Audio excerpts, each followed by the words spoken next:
заводе, как на станке.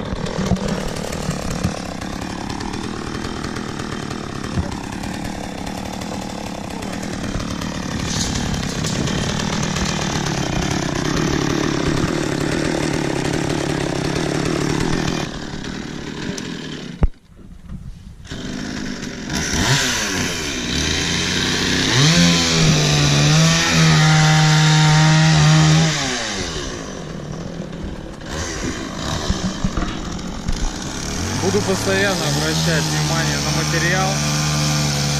Постоянно. Потому что этим мы и отличаемся. Многие это не ценят, спрашивают только стоимость.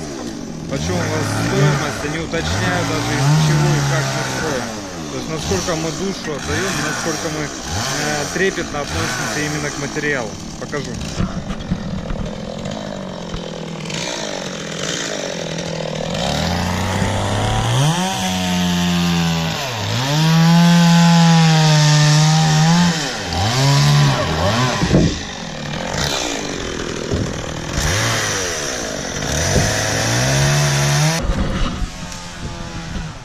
Сейчас покажу уже отсортированный материал, который нам не понравился. Кто-то его допускает, мы такой увозим. Сейчас.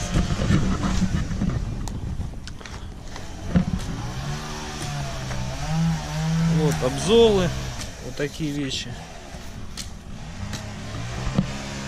Многие строители это просто снимают и вкладывают в дом, мы не допускаем. То есть вот эти обзолы. В принципе, по сортности они проходят. Вот это все. Это все отобрано. Да. Дальше, когда машина будет приезжать, мы это уже грузим и увозим обратно.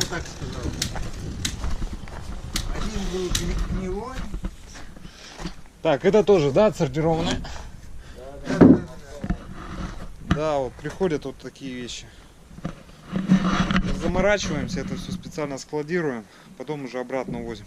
Повторюсь, геморрой, физические вот эти все мероприятия, еще транспортные затраты.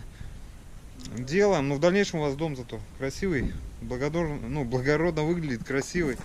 Ну и чисто внешне даже приятно будет в нем находиться. Вы же в ближайшие 1,5 года отделку здесь делать не будете. Приятно находиться, вот посмотрите.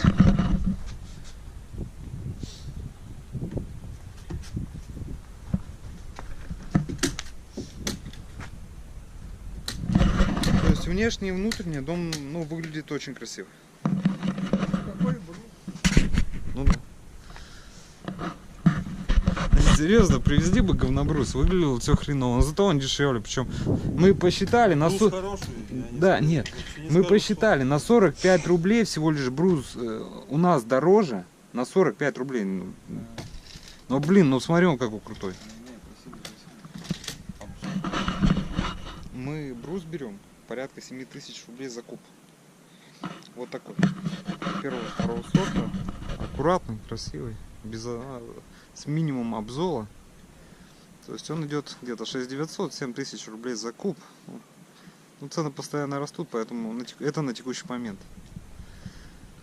Вот все вот такие вещи. Вот обзолистости. Это еще небольшие обзолы. Есть вообще круглые брусья. Иногда привозят. То есть здесь обзол. То есть практически круглое нам бревно подчас привозят. То есть такой пиломатериал стоит 6500 и дешевле. То есть такой мы в принципе не покупаем. Я к чему? То есть если вы хотите немножко сэкономить или особо не паритесь по качеству пиломатериала, можно и нам даже легче купить, вот грубо говоря, вот такой покупать, сортировать не надо, париться не надо, что на пилораме было, сразу привезли, из того и построили. То есть нам даже отчасти меньше геморроя. И дешевле это будет вам. Например, рассказываю, в доме порядка 30-40 кубов. В маленьком доме может быть чуть поменьше. То есть, пусть будет 30 кубов в небольшом доме. Куб стоит, вот мы берем, грубо говоря, за 7, а за 6500 можно купить вот такой обзолистый пиломатериал. То есть разница 500 рублей. Примерно 45 рублей на один брус разница. Для меня несущественно, потому что я немножко как-то уделяю внимание качеству. Возможно, вам это как бы не принципиально. То вы ищете что подешевле. Разница, экономия для вас будет порядка 15-20 тысяч. То есть, если 30 кубов, ну, умножаем на 15 рублей с куба, получается 15 тысяч рублей. То есть, экономите 15, 25, 35 тысяч рублей только на качестве материала. Но вы можете сэкономить еще на джуте. То есть, мы берем прошитый, более качественный. Вы можете, с хорошей плотностью, вы можете взять чуть попроще, подешевле. Дальше пойдет у нас лаги половые. Сейчас покажу. Вот они. То есть мы берем 100 на 200. Честно говоря, не берем. У нас инженер-проектировщик. То есть мы подбираем сечение лак, исходя из длины пролета и шага. Да, шага лак. То есть это все рассчитываем. То есть при каждой ширине комнаты берется определенное сечение лак. То есть, ну, высчитывается. По сути. Исходя из нагрузок, из уровня прогиба, чтобы ничего не прогибалось. Ну так вот, если брать данное сечение, вот 100 на 200, ну, в нашей компании, оно, честно говоря, очень популярно. Практически каждый первый дом мы делаем из таких лак. Есть... Как вам мягче проще сказать? Есть люди, которые делают попроще. Ушел. На лагах, на данных лагах можно сэкономить. То есть можете взять 100 на 150. Можно делать их хоть из доски. То есть на этом вы тоже существенно сэкономите. То есть это не только пол первого этажа, это еще перекрытие. А если дом двухэтажный, то это еще и потолок второго этажа. Далее идет непосредственно кровля. По кровле вы можете сэкономить на крепежных элементах. Просто на гвоздики позабивайте. Да и все. То есть для многих это, я так понимаю, не принципиально. У нас крепежек, ну, честно говоря, очень много. Мы применяем и шпильки, мы применяем и глухари, и гвозди, и саморезы, очень много чего. И пластины металлические. У нас затраты достаточные, чтобы крыша была надежной.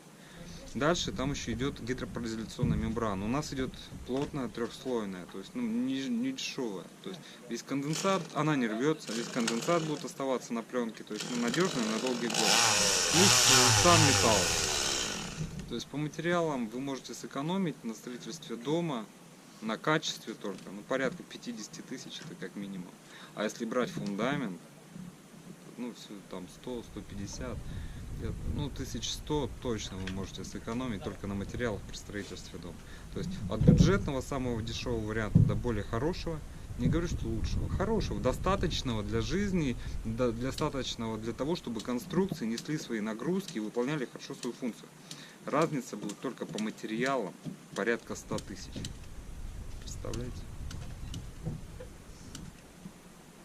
Поэтому можно... И когда иногда даже меня спрашивают, почем дом, хочется понять, а как вам строить, из чего, из того, что похоже, или как считать. То есть надо понимать, что закладывать в стоимость. Когда вы выбираете, когда вы планируете строить дом, вы должны понимать, из какого материала это все делается, как вам считать. Но это выбор, конечно, остается за вами. Если что, приходите, посчитаем, причем оба варианта, и дешевый, и как надо. Приходите, будем рады.